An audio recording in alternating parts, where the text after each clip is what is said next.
We turn now to new development in the story we've been closely following here. Concern over the chemicals used to waterproof the turnout gear worn by America's firefighters. Now, the International Association of Firefighters has decided to break off its relationships and reject any future funding from any company using those chemicals, and offering full support for a series of lawsuits filed on behalf of firefighters claiming their cancers were caused by those very chemicals.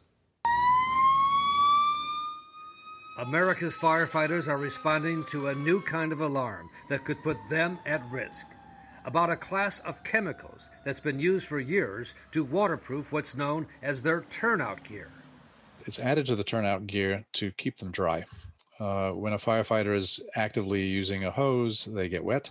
If you are carrying 60 pounds of gear already, adding 40 extra pounds of water weight when you get wet is a real, it cuts down the time that a firefighter can be active on scene. But Professor Graham Peaslee at Notre University, who's been studying the turnout gear used by fire departments across the country, says the chemical used most widely until recently, known by its shorthand C8, presents its own risk to firefighters. There's a strong correlation between the C8 form of this chemical and two types of cancer, testicular cancer and kidney cancer. It's the same class of chemicals in the foam used by firefighters to put out certain kinds of fires. It's all led to a series of lawsuits and a warning now from the International Association of Firefighters. And we're joined now by Ed Kelly, who's the president of the International Association of Firefighters. Mr. Kelly, thank you so much for being with us. Brian, thank you, and thank you for shedding light on this very important subject. You say it's no coincidence that there's increased rates of cancer among firefighters. Well, even going back to, for decades, we've known that the exposures that we endure when we respond to fires, when burning materials or off-gassing, expose us to carcinogens and lead to higher rates of cancer. What is a new revelation is that our actual personal protective equipment, our bunker gear, is actually infused with carcinogens that we now know we're re-exposing ourselves time and time again. So this is a new threat that has emerged, new reality of how we're being exposed to these carcinogens. You also say that the companies that sell this gear with this chemical are engaged in a public deception. What do you mean? Yeah, we would really like to know when these companies knew that these carcinogens were exposing us, and what did they do about it? And I can tell you from our end, we know that they've denied any wrongdoing. So for your firefighter members, this must feel like a great betrayal to be furnished this gear only to learn that it's causing a potential cancer. In my opinion, it's led to countless deaths amongst firefighters at a young age. And we are committed to taking this fight on. Our members spoke loud and clear at our convention. We don't want to be in bed with any chemical companies. And when it comes to, these chemical companies and what they've told us, we're actively pursuing congressional hearings to bring people before Congress to find out what they knew, when they knew it, and what did they do about it. Because our members deserve answers, and our families of our fallen deserve answers.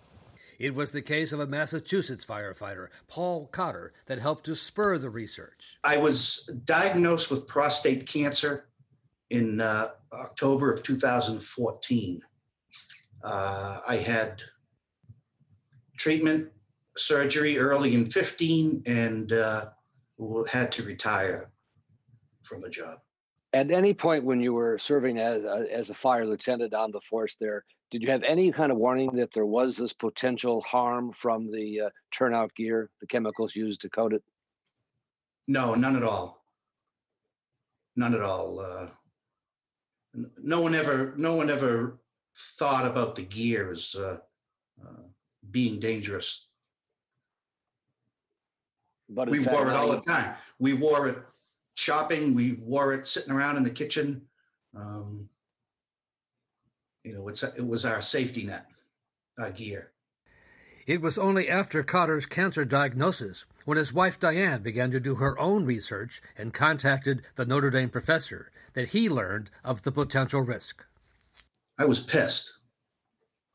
And there's a lot of firefighters are in the same boat that I am. It led Diane to become a champion in the cause to investigate the use of the chemicals in firefighters' turnout gear. It changed everything, Brian. When I tell you it changed everything, believe me, you don't want that cancer diagnosis. I get very emotional speaking about it because he was a fireman's firefighter. So even now, 5 years later, it's difficult to talk about. This is a epic disaster as far as we're concerned. We call it the greatest deception ever. No direct link has been proven between the chemicals used on the turnout gear and any specific firefighter's cancer diagnosis, but a growing number of firefighters are demanding answers. Meanwhile, your members have to put on that turnout gear every day they respond to a fire. That's true.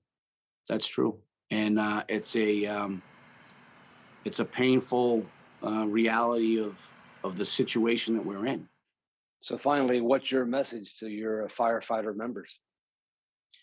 That we're taking this fight head on, and we're not going to back down to anybody. And that we're together going to find a solution to this problem. All right. Ed Kelly, president of the International Association of Firefighters, thank you so much for being with us here this evening. Brian, thank you. The companies named in the lawsuit and cited by the firefighters group have all said they believe the chemicals were safe when they used them. And a number of the companies say they no longer use the chemicals in question. Up next, this week's winners and losers in the media. See if you agree with the editors of Mediaite and what they have to say. You're watching Brian Ross Investigates on the Law and Crime Trial Network.